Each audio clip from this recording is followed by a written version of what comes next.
Hi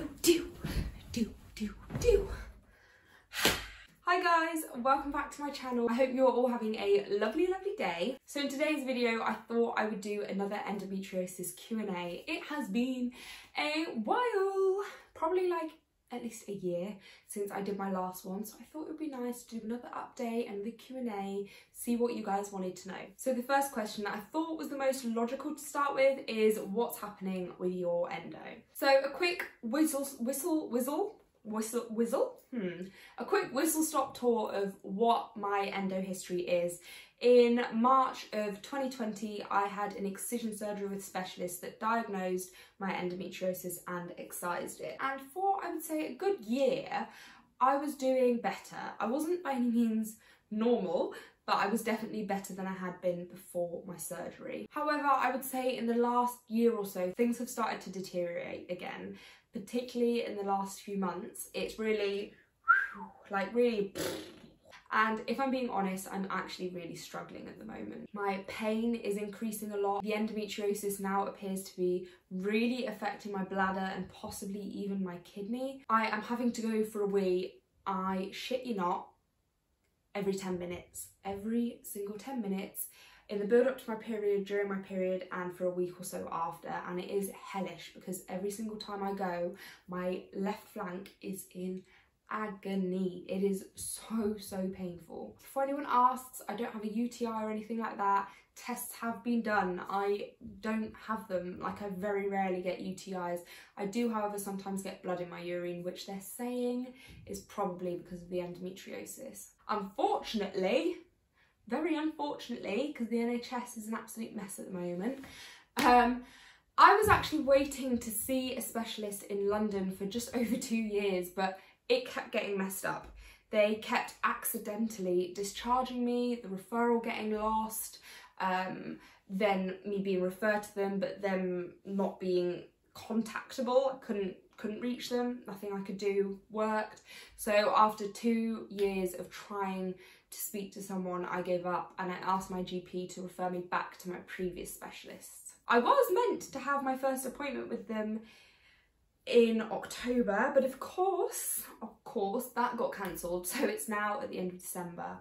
And if I'm honest, I am absolutely filled with dread at how much I've deteriorated in such a small space of time and how much more I will have deteriorated by the time I speak to a specialist and hopefully get my next surgery. I mean, who knows how far away that will be. A bit of a downer to start things with, but hey, I am all about being honest and this is my life. I have spent the last few days in bed not able to do anything, but I got up today, I made it out of bed. It is nearly 11 and I don't think I'll be out of bed for much longer, but we're here, we are here. So the first question I thought I would tackle, which is a common question that I get, is what do you do for pain? There's a whole array of things that you can do when you are dealing with endo pain. I think these will also apply for conditions like adenomyosis as well. And the first thing I always say is don't be afraid of medication. I think there's still quite a lot of taboo around it, but if medication helps improve your quality of life, allows you to go out and do things, to work, to spend time with family, or to just function, that is great. Sometimes it takes a bit of trial and error to find meds that actually work, so speak to your doctor, try some different things, find what works for you. The next thing, I know everyone says it, but it is so underrated. Heat.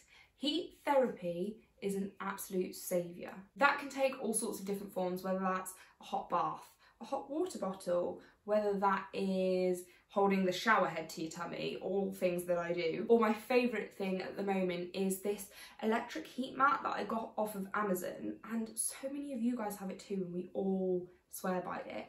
I will pop a link for it in the description below. It is amazing. The next thing I would suggest trying, if you haven't already, is a TENS machine. TENS machines are small devices that you can attach to wherever your pain is, and it works by sending electrical impulses that block the pain signals going to your brain. It works for some people, less so for other people.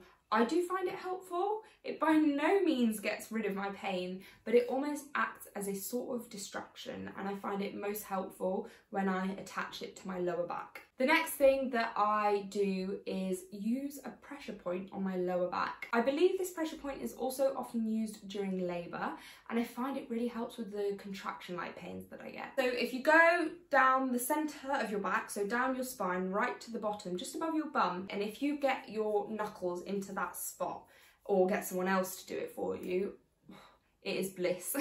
It really helps ease some of the tension that you're having, and wow. The next thing I would suggest is trying BU period patches. They are incredible, and I will pop a link for them in the description down below because they are incredible.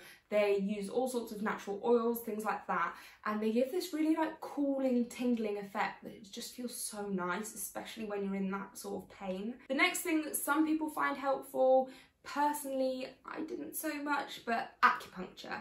Acupuncture can be used for pain. It can also be used for fatigue, which I did find it slightly more helpful with energy. For me, it didn't have an impact on my pain, but everyone is different. It might work for you.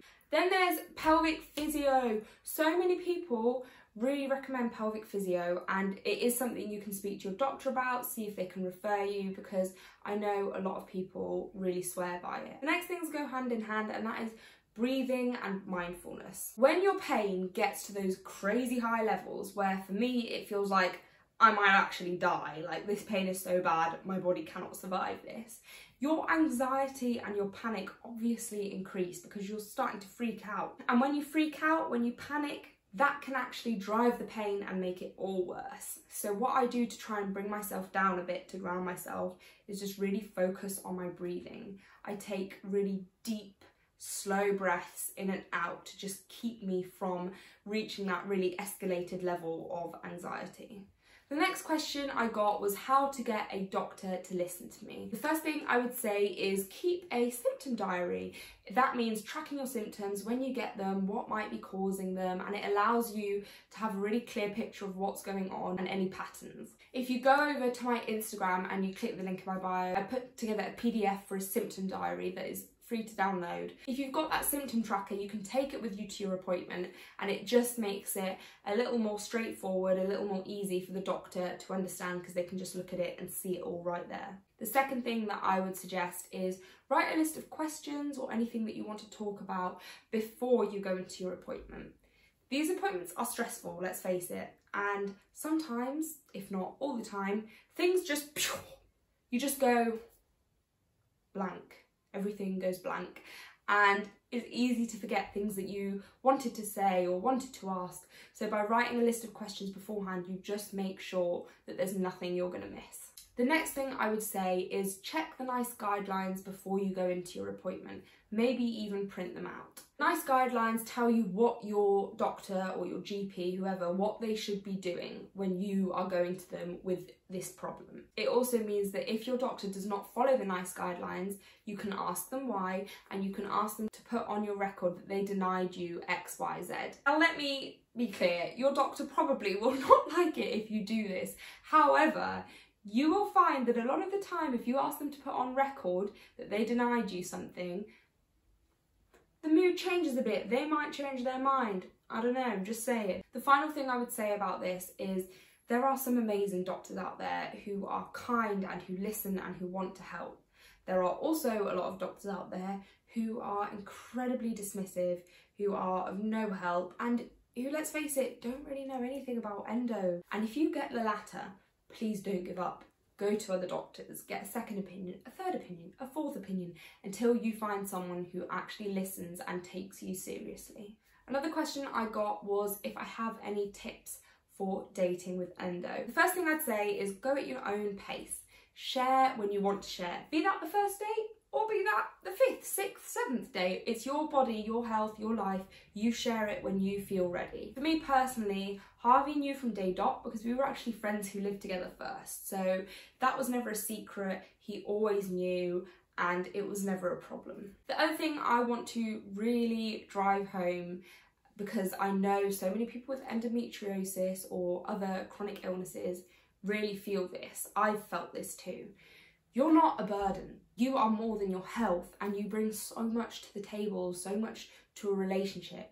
You're a whole person outside of your health issues. And if anyone ever makes you feel like a burden or makes you feel guilty or bad for having these health issues, get rid of them, because they are not the right person for you. There is someone out there who is going to love you for you, who is going to be there for all the highs, be there for all the lows, and who wants to support you. Another question that I feel is kind of interlinked with that one, so I'll answer that now, is any advice for painful intercourse. So for those of you who might not know, one of the symptoms of endometriosis can be painful intercourse, which can have a massive impact not only on your relationship with yourself and your own body, but also with any intimate relationships you might have with other people. The first thing that I would say is having open communication.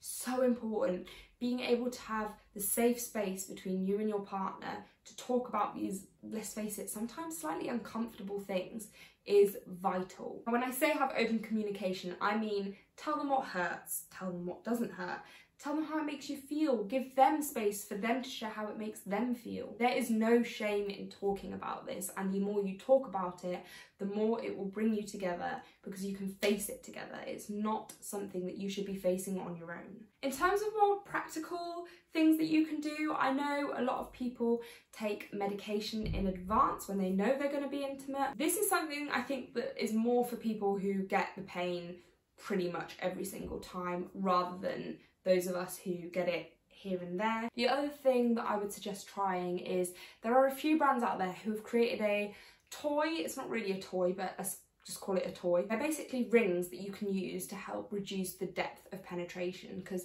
some people with endo find that they have pain regardless. They always have pain with intercourse. Some people find that it is dependent on the depth, and these rings, if that is you, could potentially help reduce some of your pain. I just want to say, for anyone who is struggling with this, my heart goes out to you, because it is such a difficult symptom to cope with. I think particularly because people still feel very uncomfortable and don't like talking about it, which we shouldn't feel that way, because so many of us deal with this, and the more we speak about it, the easier things will get. The final question I got was, does pain progressively get worse over time? Generally speaking, endo is a progressive condition. Now, we don't have a cure, so the chances of reoccurrence, of it coming back, of it continuing to growing, are obviously up there. However, with the right treatments, some people do find relief from pain, some people find that pain and symptoms come and go, and some people unfortunately do just find that it continually deteriorates. The thing with endo is though that it is a spectrum. Everyone has such different experiences, and generally speaking, no two people will be exactly the same. Yes! That was my little endo Q&A. If you've got any other questions, you can pop them in the comments down below and I will answer them as best as I can. I definitely want to do more videos on endo, so if there's any specific topics you want me to cover, then just let me know and I'll see what I can do. If you enjoyed the video, don't forget to subscribe to my channel and give it a thumbs up. Thank you so much for watching. I hope you guys have a lovely rest of your day, evening, night, whenever you're watching this, and I will see you all in my next video. Bye!